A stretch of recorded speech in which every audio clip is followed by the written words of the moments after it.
있어야 돼요. 이거예요. 그러면 그 위에서 애통함이 있는 거예요. 주를 사랑하니까 내가 이전에 참 그 바람 피운 거, 영적 바람 피운 거.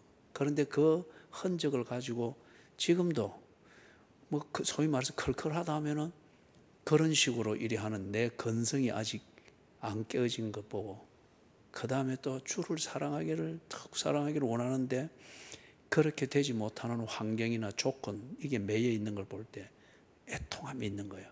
그죠? 애통함이.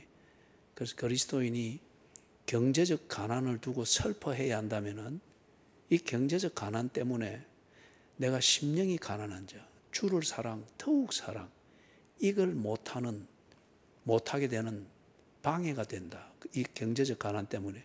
그러면 경제적 가난이 우리의 애통함의 이유가 되는 거예요. 그냥 남들처럼 여유 있게 못 살아서 집안 째주시고, 그거는 여러분 정말 그 영양실조 걸린 그리스도인 것 같죠. 고린도전서에 말하는 육체적 그리스도인 거죠. 그래서 그 애통함이 있고, 그 다음에 심령이 가난한 자 같으면 주를 더욱 사랑하려고 하는데 지 성질대로 하면 안 되죠. 그리고 지 형편대로 하면 안 되고, 주를 더욱 사랑하려고 하면은 하나님과 나와의 관계 중심으로, 내 생각과 세간의 우선순위와 시간 관리, 이런 모든 것들이 그래 정리가 되어야 되겠구나. 그게 뭔가 먼저 온유함입니다. 온유함. 우리 지난주 수요일 온유함에 대해서 정의를 했죠. 그죠? 그때 정의를 할 때 뭐라고 했습니까? 온유함이 뭐죠? 온유함의 본질이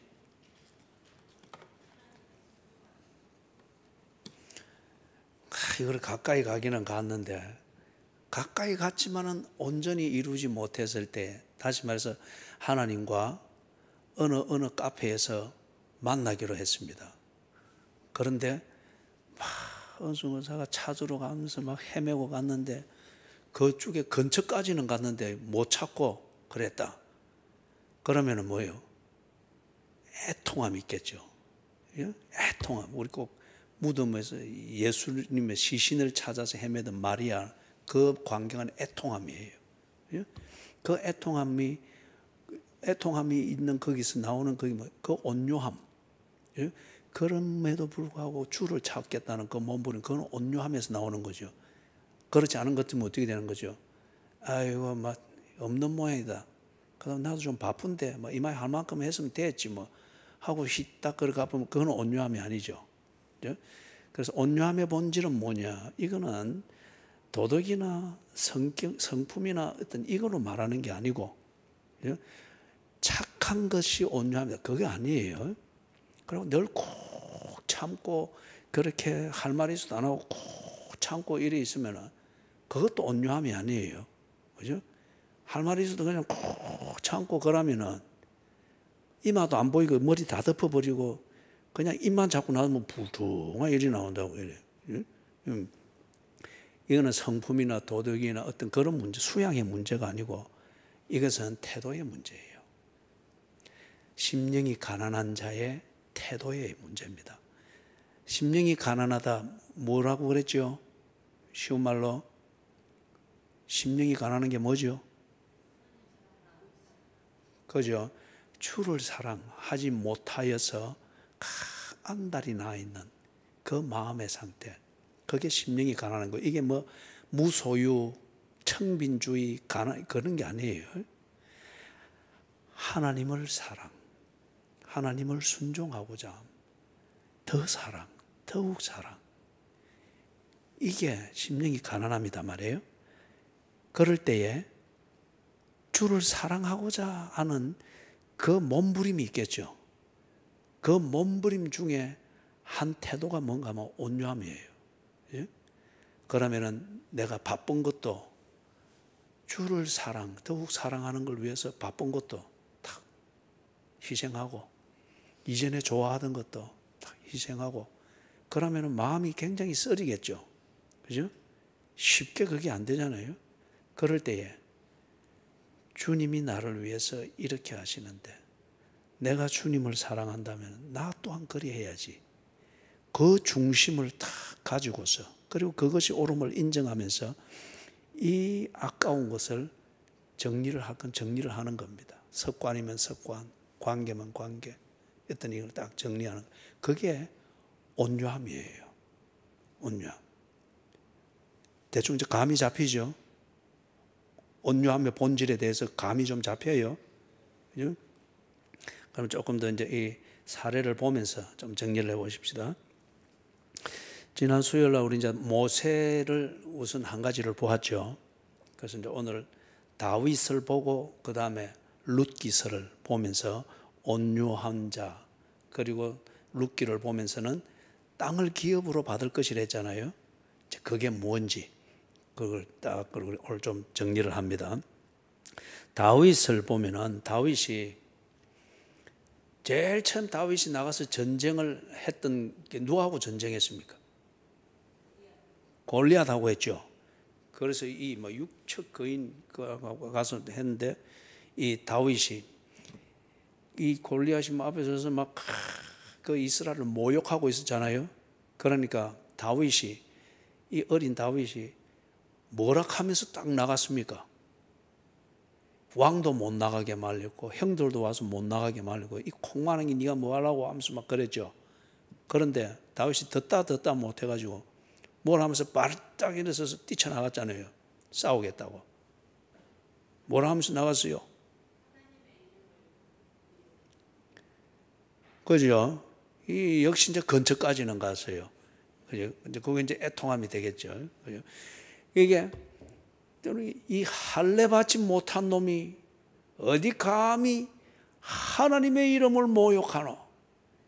그러면서 아무도 뭐 육척 거인이 뭐 이래서 벌벌 떨면서 못 나가고 있는데 왕도 말리고 지 형들도 말리고 할 때 아주 막 다윗이 그걸 놓고 막 분기탱천해 가지고 할례 받지 못한 놈이 어찌 감히 하나님의 거룩한 이름을 모욕하느냐 하면서 나갔죠.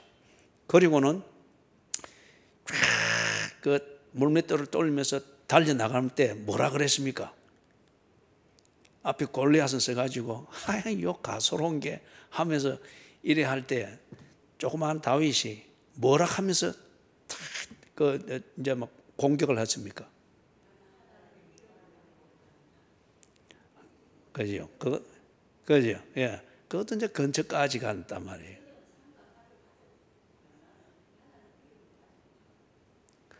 말 좀 부드럽게 하면 안 돼요. 꼭 싸우듯이 그래. 그래. 그리고 우리 홍근사님 말씀은 그대로예요. 그죠? 너는 칼과 단창으로 내게 나오나 나는 여호와의 이름으로 그죠? 하면서 콱 던지니까 이거 딱 맞아가지고 그대로 죽어버렸죠.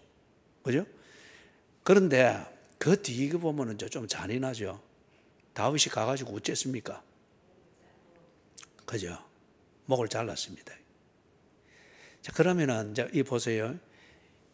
다윗이 분기탱천해가지고 저 할례 받지 못한 것이 뛰쳐나갔죠. 왕의 말도 안 듣고 형들이 말리는데도 말도 안 듣고 지 고지대로 뛰쳐나갔죠. 두 번째 싸우는 데 있어서 이 막 여호와의 이름으로 그러나 뭐 그걸 용맹이라고는 하는데 막 참고 좀 대화로 풀자 막 이게 아니고 막 그대로가 던져버렸죠. 그죠? 죽었습니다. 사람 죽였어요. 그 다음에 이걸 굳이 밟고 그 사람의 칼을 뽑아가지고 목을 잘라서 가져왔단 말이에요. 다윗은 온유한 사람이요? 아니요? 왜 온유한 사람이죠? 가면서 이 투표부터 하고 온유한 사람이라 생각하는 사람 손 들어 보십시오.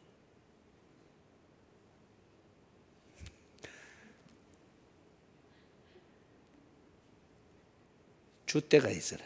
들라면 미리 들던 걸 다 들고 난 뒤에 그 다음에 이 아주 다윗은 지 성질대로 하는 사람, 정의감은 있지만은 사람이 이게 너무 성질을 부리셔서 이 곤란한 사람이다.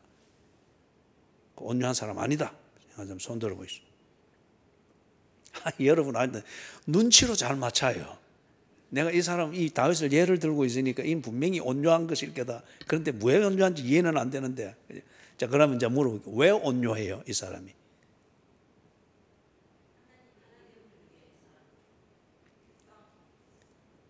그죠? 예. 야, 확실히 이 자매가 되어놓으니까 똑같은 이 DNA를 가져놓으니까 똑같이 대답을 하네. 그죠? 예. 앞에서 내가 그래서 온유함의 본질에 대해서 아주 거듭 정의를 했죠. 그죠? 온유함은 성격의 문제가 오네. 이는 천성이 부드러운 사람이 있죠. 그죠? 그렇지만 천성이 부드럽지만은 하나님의 뜻대로 하지 않는 그런 순하고 착한 사람들이 많죠. 그거는 순디이지 온유한 자는 아니에요. 이 구분을 잘해야 돼요. 그런데 이 다윗은 앞에서 우리 본 것처럼 왕의 말도 안 들었어요. 그 어린 게 자기 형님, 큰 형님의 말도 안 들었어요. 그리고는 뛰쳐나가가지고 이 막 아무리 전쟁터라도 이 어린 게 목까지 잘라가지고, 그죠? 그렇게. 그런데 하나님께서 이 다윗에게 약속을 주셨죠. 네 집이 영원하리라. 약속을 주셨죠. 그런데 다윗이 이제 보면은 또 다른 면이 있어요. 다 범죄를 저질렀단 말이에요. 와, 이래 하고 이제 잘 완전 범죄를 한 것처럼 뭐 아무도 모르게 딱 됐는데, 그런데 어느 날 나단이라는 선지자가 와가지고 왕이 바로 그 사람이요 하고 회개할 것을 직설을 날렸잖아요. 다윗이 그때는 왕이 되어 있었단 말이에요. 그러니까 다윗이 자기가 한 일을 숨기고 완전 범죄를 지르기 위해서 사람까지도 죽게 만들고 막 다 그렇게 했는데, 나단 선지자가 와서 여호와의 이름으로 딱 치면서 당신이 바로 그 사람이에요, 회개하시오 했을 때 다윗이 어쨌습니까? 이게 하면서 목을 잘라버렸어요. 어쨌습니까? 그러니까 여러분 울었다 하면 다 회개로 막 그죠? 울음이라고 하는 것은 따라 나오는 겁니다. 따라 내가 말로 더 이상 표현할 수 없는 그 고백이 있을 때, 그때 눈물은 제3의 언어예요. 예? 눈물은. 근데 이게 다윗이 그대로 막 딱 받아들이고 내가 죄인이로소이다. 그래서 여러분 역대하입니까 역대상입니까? 거기 보면 다윗의 회개하는 그 장면이 나오죠. 눈물로 내 침상을 띄웠나이다. 그리고 시편 51편 적나라하게 거기 나오잖아요. 그죠? 주께서 꺾으신 뼈로 나로 즐거워하게 하소서 하면서 적나라하게 그렇게 처절하게 지금 상반되죠. 그죠? 이전에 골리앗의 목을 막 자르던 이 다윗인데, 그런데 지금 여기서 지 완전 범죄를 위해서 충실한 부하까지도 죽게 만들었던 살인자 다윗인데, 그런데 여기서 여호와께서 말씀하신다. 이 나단 선지가 전할 때 그냥 그대로 하나님 앞에 엎드렸습니다. 그 다음에 또 한 군데 더 봅시다. 찾아봅시다. 사무엘하 16장.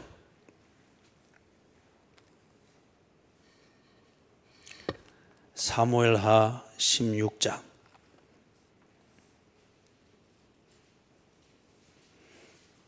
7절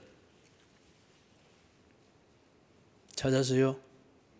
사무엘하 16장 7절 같이 읽어봅니다. 시작.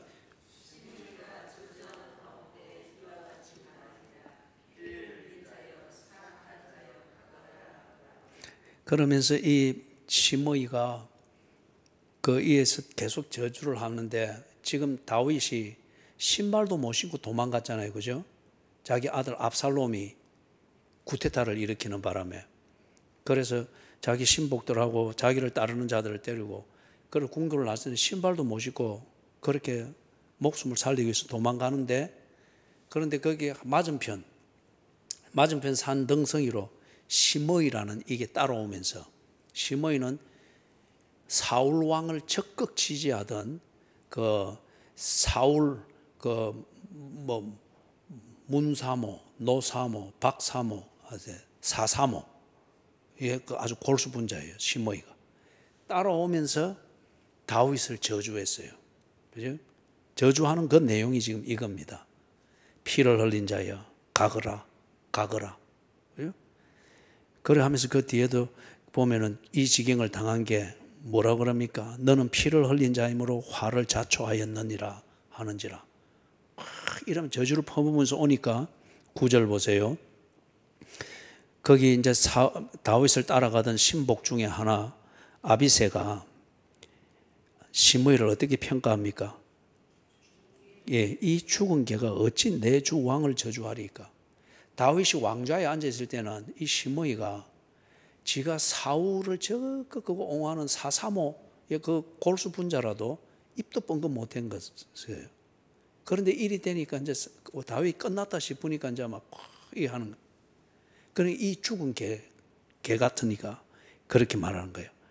그러면서 당장 가서 그 머리를 내가 베버리겠습니다.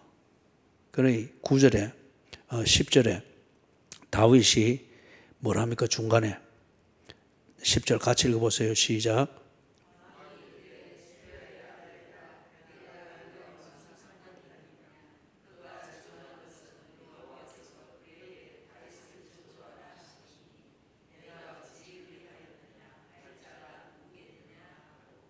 예.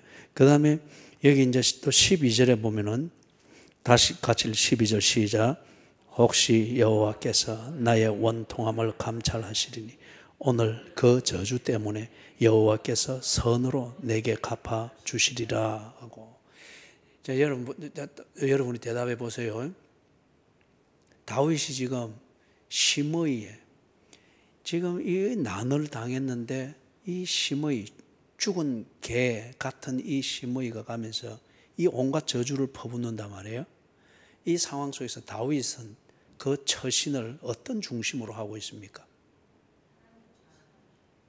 하나님 중심. 그게 조금 더 구체적으로. 뭘 봐서 여러분이 하나님 중심으로 다윗이 지금 처신하고 있다고 말을 할 수 있어요?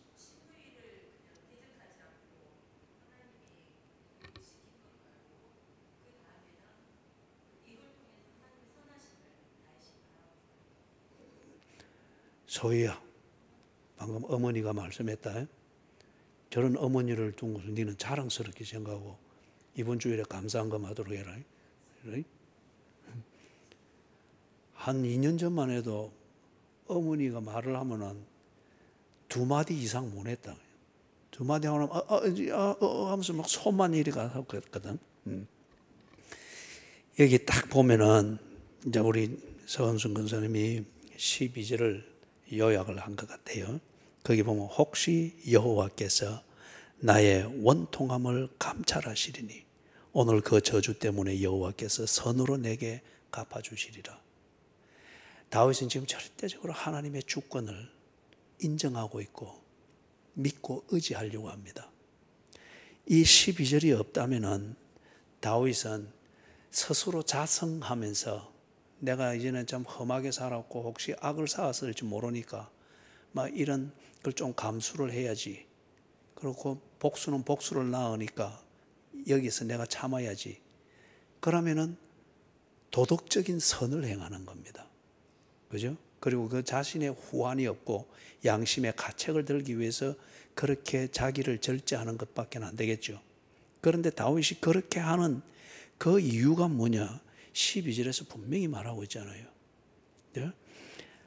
여호와께서 나의 원통함을 감찰하시리니 오늘 그 저주 때문에 여호와께서 선으로 내게 갚아주시리라. 네? 하나님의 뜻이 있을 것이다. 하나님께서 하시고자 하는 일이 있을 것이다. 그리고 하나님은 나를 향한 그 일을 위해서 저 시므이를 도구로 쓰고 있을 것이다. 하나님께서 하시는 일일 것 같으면 하나님의 하시는 일이 내게 이루어지도록 기다려야지.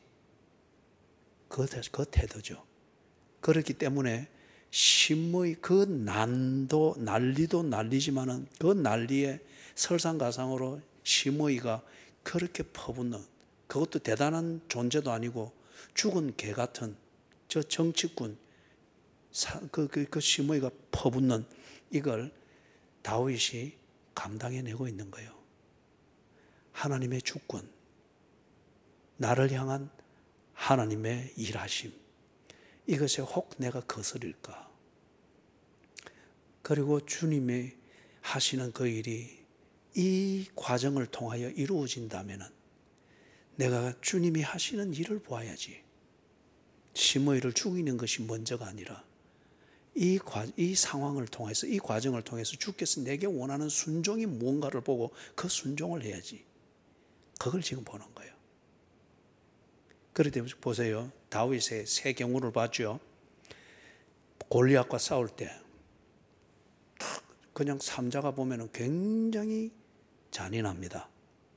그래서 중요한 싸움이 있을 때는 부려먹을 만하지만은 보통 이런 일상에서는 가까이 하기에는 상당히 잔인하고 성질이 과격하다 볼 수 있는 사람이죠. 골리앗과 싸우는 그 모습만 볼 때. 그런데 이 똑같은 다윗이 나단 선지자의 지적을 통해서 하나님의 말씀을 딱 들을 때에 그 말씀 앞에서는 그냥 그대로 꼬꾸라졌습니다. 눈물로 침상을 띄운다 이렇게 표현할 정도로 주 앞에 용서받기 위해서 그냥 밤낮을 벌벌 기었습니다. 그리고 지금 여기 잘 나가던 왕좌에 있으면서 잘 나가던데 완전히 곤두박질을 쳐버렸죠. 그 다음에 거기에 대해서 원망과 막 어떤 이거 살아보기 위해서 막 허둥지둥 되는 게 아니고 그렇게 해서 도망을 가는데 심의라는 이게 나타나서 막 설상가상을 만드는데 이때에 다윗이 정신을 딱 차리고 있습니다.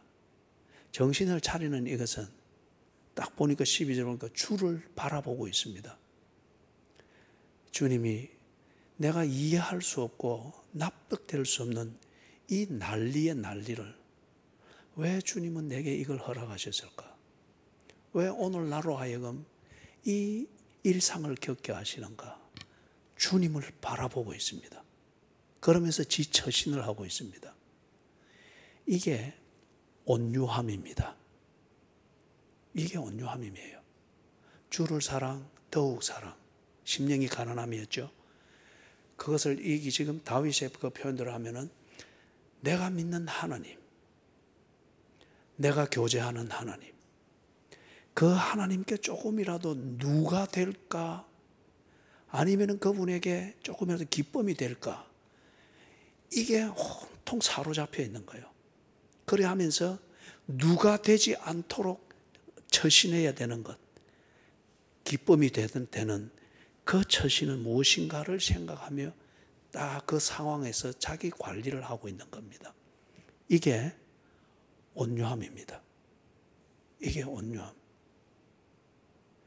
그렇기 때문에 온유한 자는 때로 대쪽 같은 이런 면도 있고 때로 불의에 대해서 분기탱천할 줄도 알고 반면에 그게 하나님의 영광을 가리우고 나를 그리스도인답게 만드는 게 아니다. 내 정의감은 실현하지만은 그리스도인다운 처신은 아니다 싶으면 길이 참는 거요. 비겁하다는 소리를 들을지라도 그 처신으로 인해서 내가 그리스도인답고 하나님께 영광이 된다면은 기꺼이 예수님이 십자가의 죄인처럼 달리듯이 비겁하다는 오해를 받을지라도 그 처신을 하는 거예요. 하나님께 그게 영광이 되고 합당하다면. 무슨 말인지 아시겠죠? 그죠? 예. 자, 그러면 이제 이 땅을 기업으로 받을 것이라 그랬죠. 자, 이걸 보십시오. 오늘 혹시 땅을 기업으로 받을 것이다 이걸 하는 줄 알고 거기 자기 지금 집 문서에 그거 들으면서 손 얹어 가지고 다 축복기도 하려고 땅 문서, 집 문서 가져온 분 있어요? 있으면 그 집 문서 도둑 맞기 전에 다시 제자리에 잘 갖다 놓으세요. 그거하고는 상관이 없는 거예요. 자, 룻기서 찾아보이소. 룻기서 1장. 나는 이제 수요 예배를 좀 오래 할 생각입니다.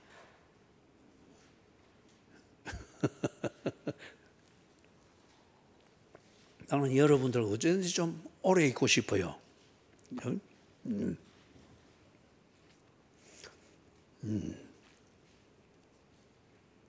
그런데 룻기서 찾는데 왜 그리 오래 걸려요? 성경 읽는데 시간 다 빼먹으니까 내가 좀 오래 있고 싶은 이 시간도. 자, 그게 창세기, 이거 같이 한번 불러봅시다. 시작. 창세기 출애굽기 레위기.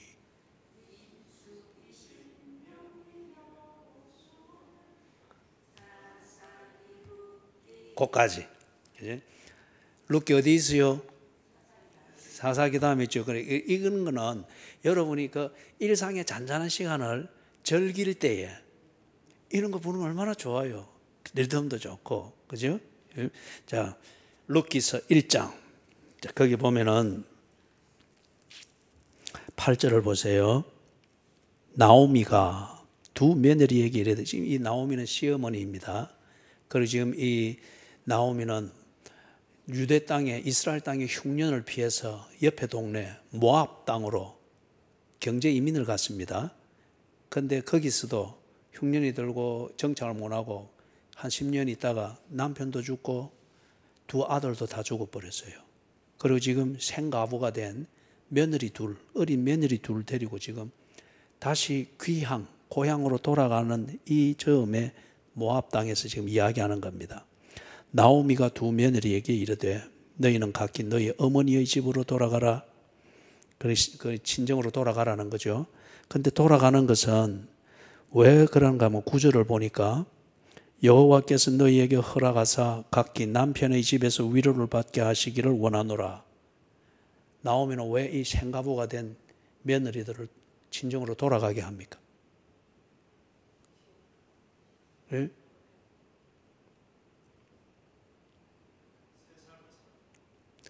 새 삶을 살아라고. 그럼 어떻게 해서 재혼하라고 그러죠. 거기 보면은 그렇게 돼 있죠. 허락하사, 여호와께서 너희에게 허락하사 각기 남편의 집에서, 지금 있는 결혼했던 남편은 죽었잖아요. 그런데 남편의 집에서 위로를 받게 하시기를 원하고, 죽은 남편의 집은 나오미가 있는 이곳이에요. 그런데 각기 남편의 집에서 위로를 받게 하시고 하면 재혼해서 재혼한 남편의 집에서 알콩달콩 행복하게 살아라. 그걸 이제 이 시어머니가 허락을 하는 거예요. 그게 여호와께서 허락하사. 그래서 이제 돌아가라고 그래야 합니다. 그러니까 10절에서 9절 마지막에 그들이 소리를 높여 울며, 이 며느리가 둘이가 소리를 높여 울면서 아닙니다. 우리는 어머니와 함께 어머니의 백성에게로 돌아가겠나이다. 막 그러는 거예요. 그죠? 연려의 어떤 이걸. 그러니까 이제 11절에서부터 13절, 여기서는 나오미가 현실을 이야기해 줍니다. 사랑하는 딸들아, 명분만 가지고 그러지 말아라. 그리고 그런 명분을 가지고 의리를 지킨답시고 연려가로 산답시고, 그런데 연려로 사는 게 현실이다. 현실. 감상에 적지 말아라. 그러면서 그 현실을 나오미가 11절, 12절, 13절에서 이야기해 줍니다.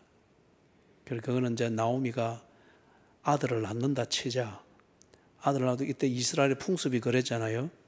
그 남편이 죽으면은 남편의 동생들이 또는 형제가 그렇게 해서 대를 이어가도록 하잖아요. 이게 풍습인데, 그래서 나오미가 이 현실을 이야기해 주는 거예요.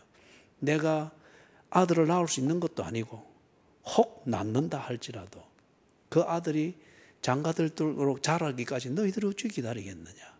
현실이라는 거예요. 그죠? 그리고 지금은 너희들이 갑니다. 연례의 그걸 가지고 이리 한다 하지만은 이 현실에 부딪혀 있을 때 너희들이 과연 그 감상적인 그걸 지킬 수 있겠느냐. 그렇게 하지 말아라. 그죠? 바른 길이 있는데 그 길을 해야지. 그걸 이렇게 말을 해주니까 둘 중에 한 명이 정신을 바짝 딱 차립니다. 그래가지고 큰 며느리는 돌아갑니다. 그죠? 그렇네요. 현실이네요. 하면서 딱 돌아갑니다. 그러고 난 뒤부터 이 큰 며느리 오르바의 이 얘기는 다시는 나오지 않습니다. 오르바의 이름은 다시는 나오지 않습니다. 그죠?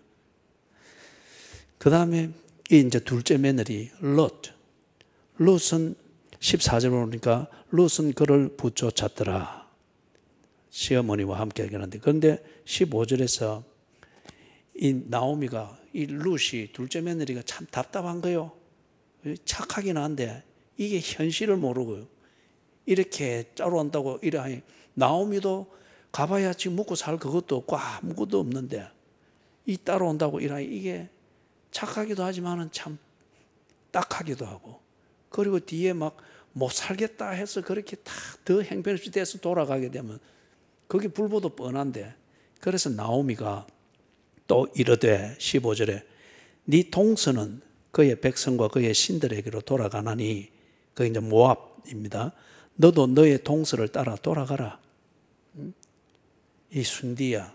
그러나 이 참 어리석은 것아, 현실을 알아야지 돌아가거라. 그러니까 16절, 17절 같이 읽습니다. 여러분 자신이 롯이라 생각하고 읽어봅니다. 시작.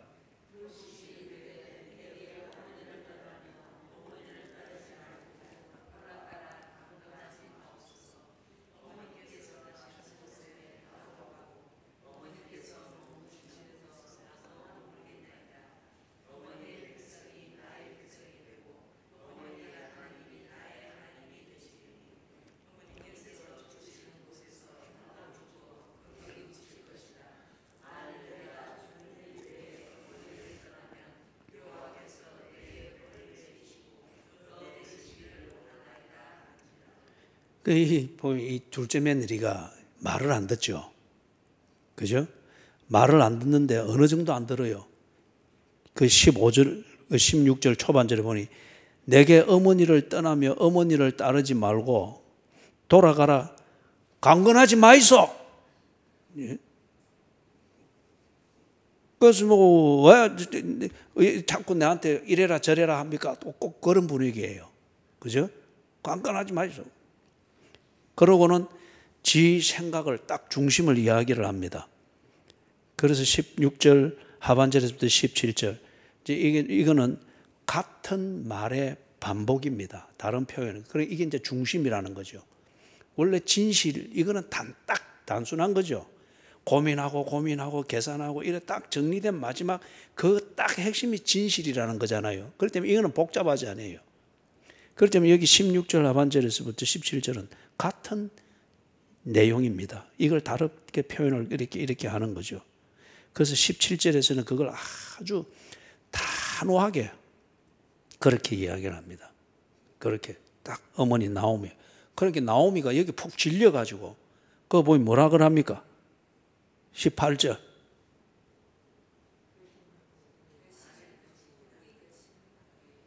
이게 말이 좋아서 이렇게 좋게 표현해놨지 겁이 나가지고 그런 말은 이제 그만하이소. 갑시다. 그러니 뭐 가타부터 말도 못하고 혼자, 그죠? 딱 이렇게 이 롯이 강단이 있죠. 강단이 있는데 지금 나오미 시어머니 나오미의 입장에서는 이 불쌍한 것 참 그래 해줘서 고맙기는 한데 다 망해먹고 고향에 간들 뭐가 있는 것도 아닌데 가서 이게 거기다가 모압 사람이니까 또 여자제 그래서 천덕꾸러기로 이렇게 취급을 받다가 살다 못해서 더 형편없이 돼가지고 모압으로 돌아가는 거 그걸 어찌 보겠노. 그죠? 그래서 이래 했는데 이 롯이 그런 롯을 불쌍히 보는 그 시어머니 나오미의 눈에는 이게 참 이 순디 같은 게 한편 이 어리석게 보이는데 근데 또 보니까 참 고맙기는 너무 고마웠고, 그죠? 그 고마움에 대해서 이 시어머니 나오미가 이제 뭐 건부치도 다 팔아먹고 물려줄 것도 없는데 해줄 거는 아무것도 없으니까 이게 얼마나 딱하겠어요. 그죠? 이 룻이 그런데 강단이 있어요. 강단이 있는데 한편 나오미의 그런 입장에서 볼 때는 룻이 참, 야, 이게 거리 안 봤더만은 이 고집이 대단하네. 그죠? 이걸 보고 우리가 온유하다 그리 말할 수 있겠습니까? 성깔 있네. 그러겠죠. 그죠? 아이고, 저기, 우리 둘째 아들 막 일찍 죽길 잘했다. 저 성깔이 있는 것에 저게 오래 살면 살수록 얼마나 고생했겠노. 좀 극단적으로 상상해서 말해요. 그죠? 그런데 룻이 이렇게 하는 중심이 뭡니까? 그 진실이 뭡니까? 그죠? 어머니를 끝까지 섬기겠다는 거잖아요. 지금 이 단계에서 이 룻이 여호와를 절실히 믿고 이런 건 아닌 것 같아요. 나오미가 경제적 어려움을 피해서 이스라엘 땅에서 그 이방 나라 몰렉을 섬기고 하는 모압으로 갔잖아요. 그죠? 이거는 여호와 보기에 좋은 게 아닙니다. 교회 생활도 여러분 하다 보면은 좀 어렵고 불편하고 힘들고 이렇다 하면은 당연히 합리적인 생각이 생깁니다. 더 잘 내가 교회 생활하고 어떻게 해야지. 교회와 멀어지는 결정들을 합리적으로 하는 경우가 특히 이 현대 사회는 그게 많습니다. 그리 될 때 그 교인들이 10중 8구는 교회와 멀어진 만큼 하나님을 향한 진실이 희미해집니다. 그리고 거기에 다른 것들로 채워지게 되는 걸 보여요. 나오미가 그런 식이었거든요. 그래서 모압에 가서 거기서 이제 먹고 살아야 되잖아요. 그러면은 그 사회의 지배적인 종교, 그 종교가 그대로 가면 갈수록 그 종교가 도덕과 문화와 경제를 지배했습니다. 그럼 그 낯선 땅에 가서 먹고 살려면은 그렇게 동화되어져 가지 않겠어요? 이제 그런 속에서 이 둘째 며느리 룻이 시어머니의 종교를 알지요. 그리고 이렇게 하는 걸 볼 때 시어머니를 섬기려고 하니까 여호와를 부정하지는 않지만 그러나 여호와를 깊이 아는 건 아니에요. 그래서 지금 여기 16절 17절에서는 열려의 그 중심이잖아요. 어머니를 모시겠다. 남편의 어머니. 그리고 어머니를 모시는 며느리로서 해야 할 도리를 자기는 끝까지 지키겠다. 그래서 어머니의 하나님은 나의 하나님이 될 것이고 어머니는 나의 어머니가 될 것이고 그걸 지금 말하잖아요. 이거 열려잖아요. 그죠? 열려잖아요. 열려. 그죠? 예. 자, 그런데 딱 이렇게 했을 때 이게 하나님 보시기에 참 좋았습니다. 그죠? 룻이 뭐 권사도 아니고 목사도 아니니까 그만한 그릇에서 하나님께 내가 모르죠. 지금 이럴 만한 사정이 아니잖아요. 앞에 다윗이 했듯이. 그죠? 그러나 참 룻이 가지고 있는 그 그릇만큼에서 합당하고 충분하도록 그 진실을 정리하여서 그 진실대로 처신하려고 하는 거예요. 그러니까 이것을 처신하기 위해서 지금 그저 걱정만 해주고 그 다음에 안쓰럽게만 여기는 어머니에게 그만하이소 가입시다. 어머 이제 내가 책임질 테니까 전라도 표현하든 앞장서서 해가지고 이게 참 하나님 보기에 좋았던 겁니다. 좋아서 그 밑에 보면은 나오미가 고향에 돌아왔을 때 고향 사람들은 나오미 이 집안이 이 부부가 모압으로 떠나기 전에 그 동네에서 아주 유력했던 사람 집안이었던 게 분명해요. 그러니까 나오미가 돌아왔을 때 다들 환영하고 기뻐하고 막 그랬습니다. 그래서 나오미라는 이름의 뜻은 그 밑에 각주로 보면 희락인데 그래서 막 그러니까 나오미가 뭐랍니까? 나를 이제는 나오미라 부르지 마라. 내 이름을 마라라고 불러라. 마라는 쓰다는 겁니다. 쓰다는 거예요. 지금 지 처지를 그리 말하는데 그런데 또 불구하고 이 롯이 이런 마라가 되어버린 이 나오미를 어머니 그리고 그 어머니를 섬기는 그 진실로서 어머니의 하나님을 자기도 섬긴다는 이 중심으로 다 함께 지금 하고 있는 거예요. 그렇기 때문에 이걸 지키기 위해서 오히려 이 룻이 어머니의 강단을 탁 붙잡습니다. 어머니 약해지지 마십시오. 그리고 딱 이게 하나님 눈에 다 들었습니다. 그런데 그 뒤에 이제 2장에서부터 보면은 2장에서부터 보면 이제 어떤 일이 생기는가 하면은 2장 초반부에 보면은 룻이 지가 먹이 살리려고 일하러 나갑니다. 2장 2절에서부터 보면은 그래서 이제 지하고 어머니뿐이니까 먹고 살아야 되잖아요. 뭐 열렬하는 분위기만 가지고 사는 건 아니잖아요. 그죠? 그래서 지가 나가서 벌이를 하겠습니다. 그리고 그때는 이 추수 때가 되면은 밭에 가가지고 배는 이 곡식을 모아주고 그 다음에 거기에 대해 품삯을 받기도 하지만 이제 그런 다음에 다 정리되고 추수꾼들 가고 나면은 남아있는 버려진 삭들 있잖아요. 이거는 줍는 사람이 자기 겁니다. 그죠? 이걸 이제 하면서 자기 나가겠다 하니까 나오미 시어머니한테 허락을 받 그래 나가라 나가봐라 허락을 받고 나갑니다. 그러면서 자 거기서 룻이 자기의 중심 이것을 가지고 삶을 만들어 갈 수 있는 첫 단추 생계를 꾸려갈 수 있는 이 기회가 딱 마련됐죠. 그죠? 그게 단지 먹고 살 벌이를 할 게 마련됐다 이 이상의 의미잖아요. 어머니를 나의 어머니 어머니가 믿는 하나님을 나의 하나님으로 내가 섬기겠습니다. 이게 하나님 눈에 다 들었던 거예요. 그래서 그 삶을 살 수 있는 기회 현장을 하나님이 허락해 주셨습니다. 이게 뭐 대기업 뭐 어떤 이런 큰 부자 되는 거 이것만 꿈꾸고 있는 사람 눈에는 아유 그런 하찮은 일을 가지고 무슨 그걸 그런데 여러분 과정이잖아요. 과정. 그죠? 그렇기 때문에 이 일은 이삭 줍는 이 일은 생계를 이어가는 수단이기도 하지만은 굉장히 의미 있는 일이죠. 그죠? 그 진실을 풀어갈 수 있는 그 진실을 가지고 어머니와 함께 삶을 만들어 갈 수 있는 첫 단추를 채워주는 현장이니 이게 얼마나 의미가 있는 거예요. 그 다음에 그 뒤에 딱 보니까 보아스를 만납니다. 그 밭의 주인 보아스를 딱 만나게 되는데 그러면서 이 룻에게 그 생계를 위해서 하는 이 일 이게 이 여인 이 룻의 직업이 되도록 보장을 해줍니다. 우리 표현으로 임시직으로 들어갔는데 정규직으로 딱 보장을 해줍니다. 생계를 보장을 해줍니다. 자, 거기 1장 11절 1장 11절 12절 같이 읽어봅니다. 시작. 아니 내가 그래도 여러분이 알아서 2장 11절로 읽어야지.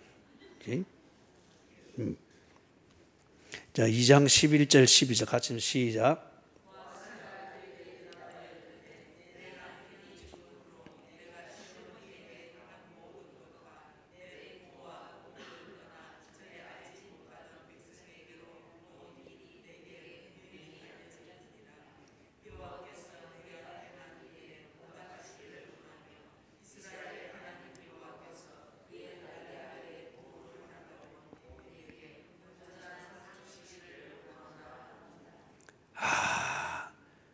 룻이 가난 속에서 그 다음에 갈 곳도 없고 먹을 것도 없고 시어머니와 함께 막 그 다음 진로를 위해서 뭐 조금 일이 뭐 언쟁이 있는 어떤 이런 게 있는 것 그런 과정을 겪는데 거기서 룻이 며느리로서 해야 될 그 처신 그 중심을 가지고 했던 이 진실을 사람들은 알고 있어야 될 사람들은 알고 있더라 이거예요. 그리고 이 보아스가 지금 룻이 임시직으로 일하고 있는 이 밭의 주인인 보아스가 알고 있더라 이거예요. 그리고 바로 그 여인인 것을 알고 난 뒤에 이 보아스가 굉장히 기뻐합니다. 그리고 이 룻에게 정규직으로 딱 보장을 해줍니다. 그 다음에 이방 여인이지요. 거기다가 과부지요. 이러면은 이스라엘 땅에서는 약자 중에 약자입니다. 그런데 보아스가 자기가 보호자로 딱 났습니다. 그죠? 기가 막히죠? 이 과정이. 그런 다음에 그런 다음에 이제 보면은 시어머니 나오미가 이 룻에게 충고를 해줍니다. 이 충고를 통하여서 딱 보면은 이 흘러가는 과정에서 볼 때는 룻에게 그 다음 단계의 처신을 위해서 꼭 필요한 지혜입니다. 거기 2장 19절을 보세요. 2장 19절 같이 읽어봅니다. 시작. 시어머니가 그에게 이르되 오늘 어디서 주웠느냐 어디서 일을 하였느냐 너를 돌본 자에게 복이 있기를 원하노라 하니 룻이 누구에게서 일했는지를 시어머니에게 알게 하여 이르되 오늘 일하게 한 사람은 보아스니이다 하는지라. 이 정보를 다 이래 줍니다. 여기에서 여러분 지금 시어머니 나오미와 며느리 룻 사이에 이전과 같은 그런 분위기의 대화는 없습니다. 뭘 먹고 살까? 먹고 살 일도 없는데 그냥 착한 네 마음을 지키고 그냥 그런 정도의 그건 얼마나 참 처량합니까? 그죠? 그런데 그 분위기를 탁 넘어서 이제는 이 지금 삶이 있습니다. 이걸 듣고 난 뒤에 3장 1절에서부터 5절 나오미가 하는 말입니다. 3장 1절에서부터 5절 룻의 시어머니 나오미가 그에게 이르되 내 딸아 내가 너를 위하여 안식할 곳을 구하여 너를 복되게 하여야 하지 않겠느냐.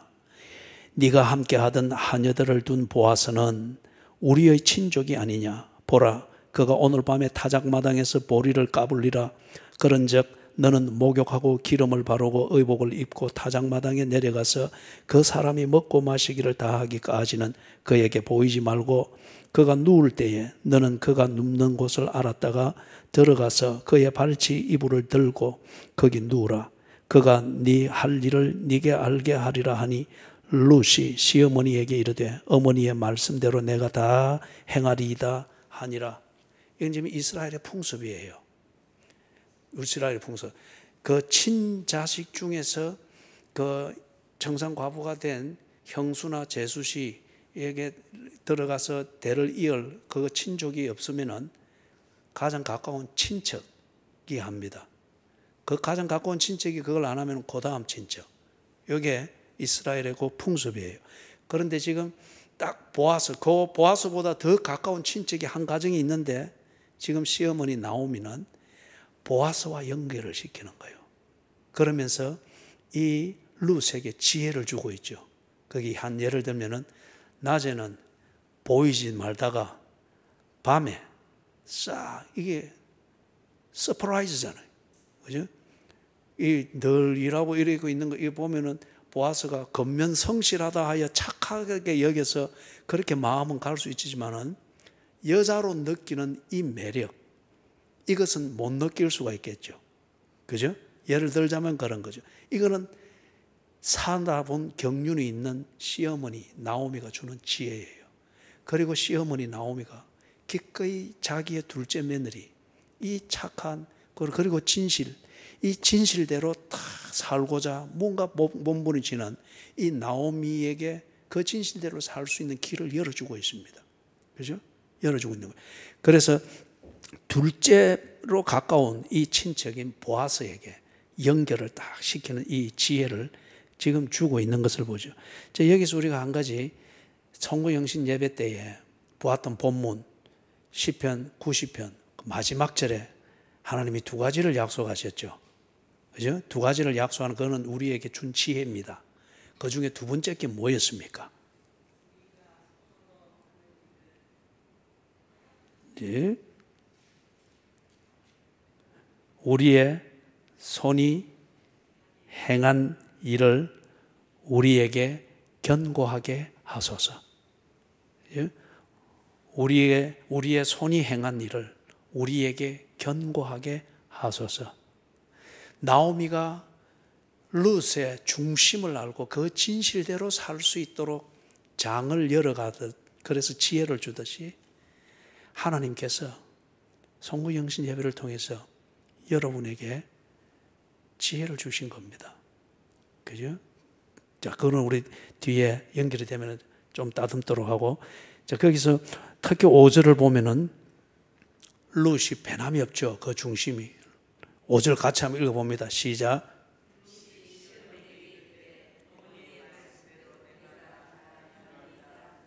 그렇기 때문에 룻이 1장에서 어머니 이제 그만하이소, 내한테 더 이상 더 강권하지 마이소 했던 게 성질 부림이 아니죠.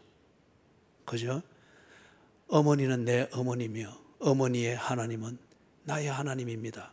그 진실대로 처신하고자 하는 룻의, 우리 이 표현이 뭐합니다만 성깔 부림이죠. 그죠? 그리고 동시에 여기서도 이 말씀이 옳으니까 시어머니가 주는 지혜대로 하겠다고 하잖아요. 가타 부타 없이. 여기서도 룻이 자기의 도덕성 또는 열려라고 하는 이 자기의 어떤 그 도덕성을 가지고 그냥 시어머니를 받들고 있었다면은, 지금 여기서 이렇게 말하면은, 시어머니 어찌 내한테 그리 불결한 말을 합니까? 나는 청산과부로 지나면서 열려로 지나면서 수절할 겁니다. 그런데 뭘 다른 사람도 아니고 또 그런 사람한테 그런 식으로 또 이리 재혼을 하도록 이리 하라니요. 나를 어떻게 봅니까? 그럴 수 있겠죠. 그거는 자기 도덕성을 가지고서 사는 그거예요.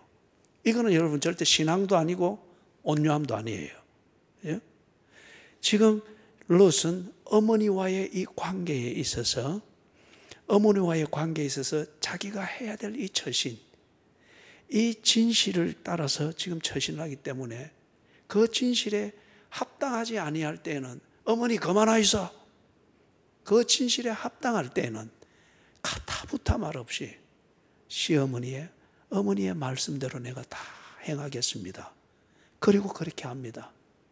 그래서 밤이 되도록 기다렸다가, 목욕 제기하고 기다렸다가 이불을 덜쳐서 발치에 눕습니다. 그죠?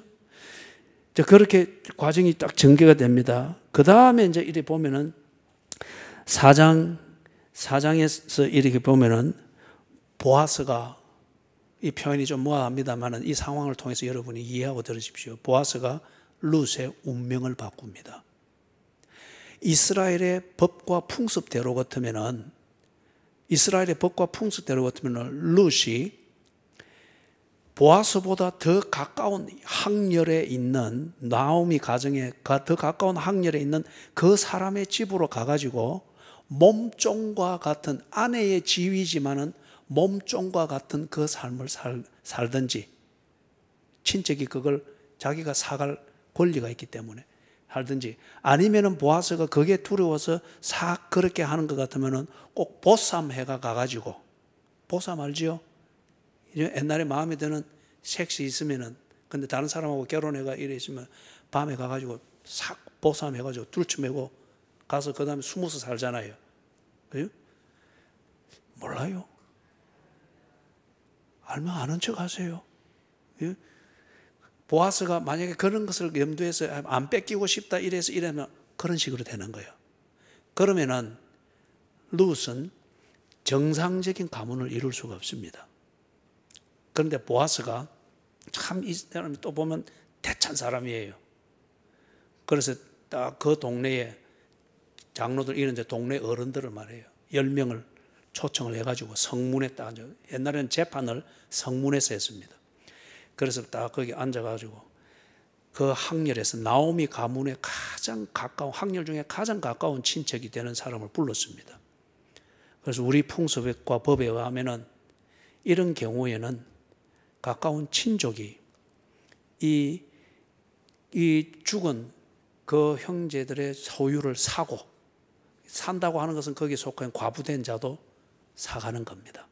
그래서 가문을, 대를 이어가게 합니다. 그때는 죽은 자의 이름으로 대를 이어가도록 해주는 거예요. 거기에 있는데 네가 할래? 그런데 처음에는 그 재산을 다 사가서 지 소유를 삼아야 된다 할 때는 대부분 한다 그랬어요. 그때 보아스가 이걸 강조하는 거예요. 그 재산을 다 사가면은 죽은 자의 미망인인 그 아내도 네가 데려가야 된다. 그리고 그 이름으로 대를 이어줘야 된다. 이걸 알고 있느냐? 그러니까 대부분 나는 안 한다. 네 해라. 그래서 보아스의 이제 차례예요, 항렬상. 그래서 보아스가 그럼 나는 다 사고 그 미망인도 나는 산다. 그때 산다는 표현을 합니다. 산다. 자기 소유라는 거예요. 그래서 보아스에게로 갑니다. 보아스에게로. 그런 다음에 보아스가 이 룻과 딱 결혼을 하죠. 4장 4절에서부터 6절. 4절에서부터 6절. 같이 읽어봅니다. 시작. 내가 여기 앉은 이들과 내 백성의 장로들 앞에서 그것을 사라고 네게 말하여 알게 하려 하였노라. 만일 네가 물으려면 물으려니와 만일 네가 물으지 아니하려거든 내게 고하여 알게 하라. 네 다음은 나요 그 외에는 물을 자가 없느니라 하니 그가 이르되 내가 물으리라 하는지라. 이건 지가 사겠다는 거예요. 그 다음에 5절. 보아스가 이르되 네가 나오미의 손에서 그 밭을 사는 날에 곧 죽은 자의 아내 모압 여인 룻에게서 사서 그 죽은 자의 기업을 그의 이름으로 세워야 할지니라 하니 그 기업 물을 자가 이르되 나는 내 기업에 손해가 있을까 하여 나를 위하여 물으지 못하노니 내가 물을 것은 네가 물으라. 나는 물으지 못하겠노라 하는지라. 물으라 하는 것은 자기 소유로 다 사라는 거예요. 그런데 보아스가 얼마나 이 기시가 밝은지 몰라요. 거기 5절에 보면은 이제 이 친족이 지가 물으리라, 즉 사겠다 하잖아요. 그죠? 그런데 보아스가 여기에서 딱 그건 이제 네가 나오미의 손에서 그 밭을 사는 날에 곧 죽은 자의 아내, 그까지만 해도 되잖아요. 그죠? 그런데 그 뒤에 매력 떨어지는 것을 두 번이나 딱 붙이는 거예요. 모압 여자다. 그 다음에 자식이 없는 과부다. 그러면서 한 가지 더 붙이는 게 뭐예요? 거기는 구체적으로 숨어서 표현했는데 그의 이름으로 세워야 할지니라. 즉 모압 여자 이 과부와 함께 죽은 자의 이름으로 그 집을 세워줘야 되느니라.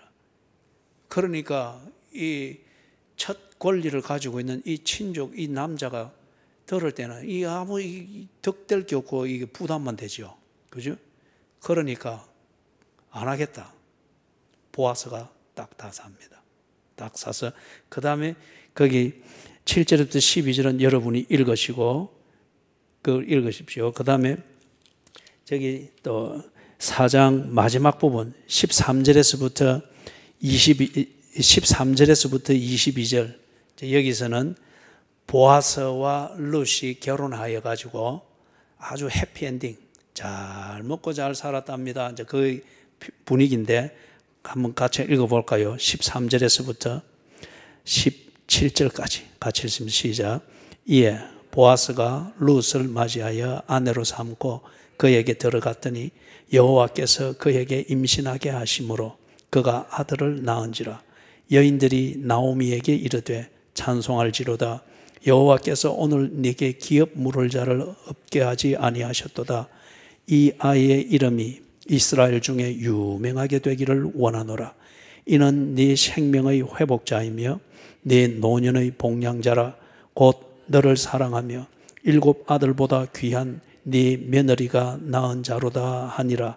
나오미가 아기를 받아 품에 안고 그의 양육자가 되니 그의 이웃 여인들이 그에게 이름을 지어주되 나오미에게 아들이 태어났다 하여 그의 이름을 오벳이라 하였는데 그는 다윗의 아버지인 이새의 아버지였더라. 아멘. 자, 그러면 룻의 인생에서 딱 볼 때에 룻은 자신이 해야 될 그 당연한 도리, 여호와를 믿는 믿음의 그릇이 크고 교제가 깊고 그 수준은 아니었어요. 그러나 아는 만큼, 믿는 만큼에 있어서 자기 답다운 도리, 이 진실을 품고 있었습니다. 그리고 이 진실을 따라서 합당하게 살기 위해서 때로는 시어머니에게도 때로는 분노하기도 하고 때로는 그게 옳을 때에는 가타부타 그거 없이 순종하였습니다. 먹고 살 것이 있는 것이 아니었습니다.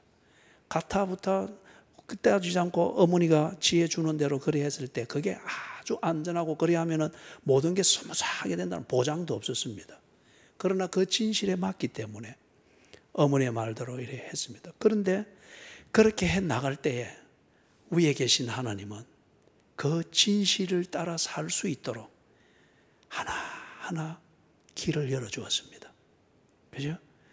먹고 살 길을 여시고, 그 먹고 사는 길에 있어서 다른 흉악한 남자들로부터 그렇게 어려움을 당하는 것 없도록 다 표 안 나게 막아주시고, 진실되이 살고자, 자기답게 살고자 하는 만큼 하나님은 다 열어서 그 진실대로 살면서 어머니에게 영광이 되고 그것을 기뻐하시던 하나님께도 기쁨이 되도록 하나님이 모든 걸 열어가시는 것을 봅니다.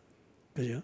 그래서 이게 땅을 기업으로 받을 것이요 하는 이게 그냥 부동산 생기는 이 문제가 아니고, 이게 그러면 무슨 의미냐 하면은 하나님의 영광을 위하여 사는 삶을 하나님이 보장해 주신다는 거예요.